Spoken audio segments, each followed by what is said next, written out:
Há 40 anos, a bióloga Helena Piccoli Romanowski, da Universidade Federal do Rio Grande do Sul, UFRGS, se dedica a estudar as borboletas do sul do Brasil. Começou em 1979, ainda estudante, e a partir de 1991, como pesquisadora e professora de sua instituição. Seu trabalho durante este tempo todo, que ainda continua, alargou o conhecimento que se tinha da biologia e ecologia desses insetos alados e coloridos.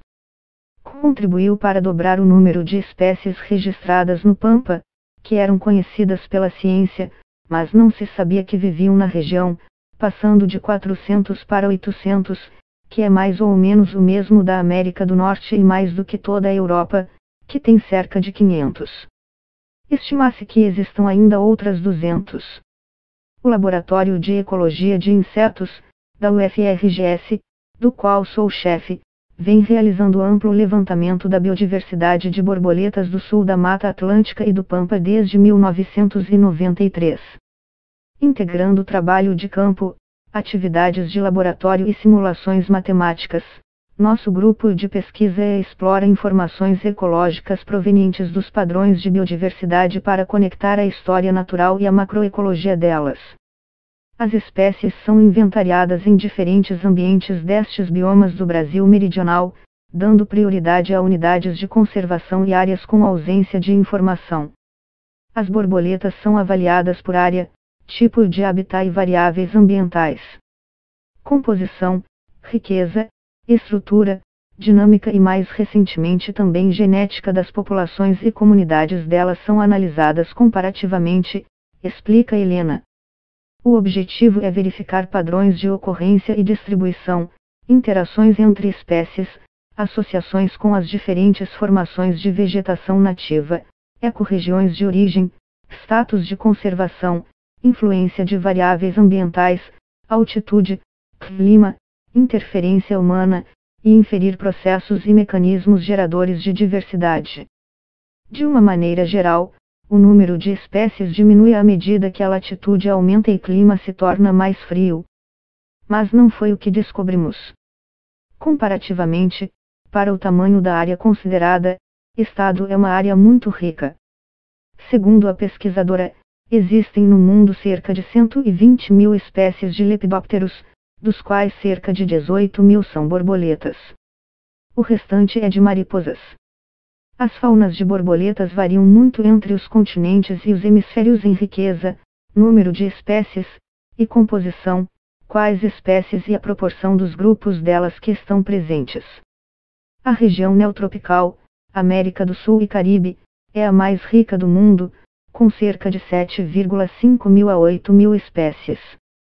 Em seguida, em ordem decrescente, vem a região oriental e, a Ásia tropical, a etiópica ou afrotropical, a África subsaariana, com algo entre 3 mil e 4 mil espécies cada. A Paleártica, Eurásia e Norte da África, contabiliza algo entre 1,8 mil a 2 mil, a Australiana ou Papuana, Austrália, Nova Zelândia, Tasmânia, Nova Guiné e ilhas ao redor, 1.000 a 1,2 mil, e a Neártica, América do Norte desde o norte do México, de 700 a 800. De acordo com ela, Colômbia, Peru, Equador e Brasil disputam o título de país com mais espécies de borboletas no mundo, com um total entre 3,5 mil e 4 mil. No Brasil, provavelmente, a Mata Atlântica, com toda sua extensão do Nordeste ao Sul, ao longo da costa brasileira, e interiorizando-se, principalmente no Sudeste e Sul, até as fronteiras com Bolívia, Paraguai e Argentina, é o bioma com mais espécies de borboletas, com cerca espécies. Mas também é o mais estudado, diz Helena. Foi o primeiro a ser colonizado, além de abrigar a maioria e os principais centros de pesquisa e o maior número de pesquisadores. A fauna dos demais biomas só começou a receber mais atenção recentemente. É por isso que o número de espécies registradas começa a crescer.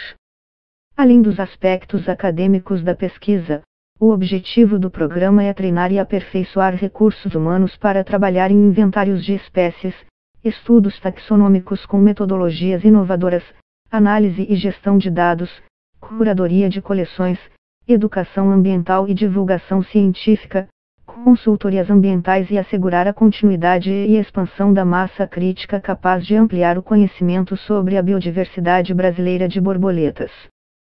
São organismos adoráveis para se trabalhar, diz. Cada espécie possui uma história de vida única, que começa com um ovo e passa pela lagarta, que precisa completar a metamorfose, durante a fase de pupa, para se tornar uma borboleta. O trabalho de campo de Helena e sua equipe é feito em áreas naturais do sul do Brasil, em geral, unidades de conservação e parques como Aparados da Serra, Taim, Itapuã, Ibirapuitã, Espinilho e pelo menos uma centena de outras regiões no Rio Grande do Sul, mas também no Pantanal, Centro-Oeste, Amazônia, Uruguai e Argentina.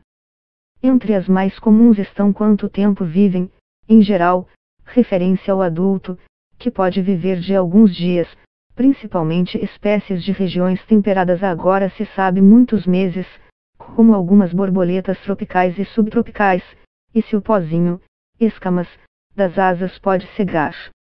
A outra resposta é, definitivamente, não. Pode, como qualquer pó, causar irritação se entrar nos olhos, o que é improvável, mas não deixa ninguém cego. A fauna do hemisfério sul do planeta é muito pouco conhecida e principalmente a das partes de clima não tropical e de regiões, digamos assim, menos exóticas, quero dizer, aquelas que não são florestas tropicais ou não remetem à ideia de áreas selvagens. O hemisfério norte e os países de tradição anglo-saxônica, em especial, já vêm sendo estudado há séculos e contam com uma tradição científica bem estabelecida. Por isso, diz ela, até muito recentemente, a maior parte das teorias e conhecimento biológico de que se dispunha sobre borboletas derivava de estudos feitos em áreas temperadas da Europa e América do Norte. Ou seja, não apenas as espécies de regiões tropicais e do hemisfério sul não eram conhecidas, como também imaginava-se que as teorias gerais que se aplicavam para as do norte poderiam simplesmente ser usadas para os ecossistemas de outras partes do mundo. Quanto mais estudamos, mais temos visto que, não só que elas são diferentes, mas também que os padrões e processos que ocorrem com populações e comunidades dos trópicos e do sul, muitas vezes também diferem daquilo que se conhece para a Europa e América do Norte, explica. Além desses resultados mais plus, o trabalho também teve descobertas mais específicas. Uma delas é sobre a borboleta de inverno, Taygetus iftima, feita durante o mestrado de Vanessa Pedrotti, que realizou suas pesquisas numa propriedade particular em São Francisco de Paula, na Serra Gaúcha. É uma espécie que vive em interior de mata bem conservada, típica de regiões de floresta de araucária na Mata Atlântica até o sul do Brasil, mas também no Paraguai e na Argentina, explica Helena, que foi orientadora do trabalho. Segundo ela, os adultos começam a emergir das pupas de forma sincronizada no início do verão e vivem ao longo de todo o ano, o que é muito incomum. Registramos provavelmente a maior longevidade conhecida para borboletas nos neotrópicos, 247 dias, conta. Também, ao contrário do usual e esperado para espécies em regiões subtropicais, ela tem grande abundância no inverno. Os ambientes que habita costumam apresentar temperaturas baixíssimas em julho e agosto, às vezes até abaixo de zero. Mais estudos deverão ser conduzidos para entender estas adaptações. Estas interessantes características, porém, têm potencial de tornar a Taygetus iftima especialmente em risco frente ao quadro de aquecimento climático que deveremos enfrentar nos próximos anos. O declínio de populações da borboleta Euryades choretrus grande, bonita, vistosa e de fácil identificação por leigos foi outra descoberta do grupo. Ela é endêmica e depende para existir dos campos nativos do sul e costumava ser muito abundante. Quando lagarta, alimenta-se de uma planta rasteira que só ocorre em áreas bem conservadas, a Aristolochia sessilifolia. Por este motivo, foi batizada, por meio de uma campanha nas redes sociais e eventos de extensão, como campoleta e decidimos torná-la espécie bandeira para a conservação dos campos nativos, explica Helena. Recentemente, Durante 2 anos, realizamos uma série de expedições, por toda a sua extensão de ocorrência potencial, abrangendo inúmeras regiões dos campos suínos, do Paraná, passando por Santa Catarina, varrendo o Pampa Gaúcho, e incluindo inclusive áreas do Uruguai e Argentina. Em 77,5% das áreas previamente selecionadas por modelagem matemática e imagens de satélite, onde deveria haver habitat adequado para a ocorrência da campoleta, não havia mais campos nativos. Onde encontramos áreas adequadas, apenas em 14% dos casos a espécie foi localizada. Em vários dos poucos locais em que os pesquisadores encontraram campos em bom estado de conservação, não havia inseto algum, provavelmente devido ao uso indiscriminado de agrotóxicos nas monoculturas, em geral de soja, que circundavam as áreas estudadas. A campoleta é considerada vulnerável à extinção nas listas de espécies ameaçadas dos estados do sul do Brasil, mas, com base neste nosso estudo, aconselhamos que seu status seja mudado para ameaçada na lista estadual e incluída na lista nacional.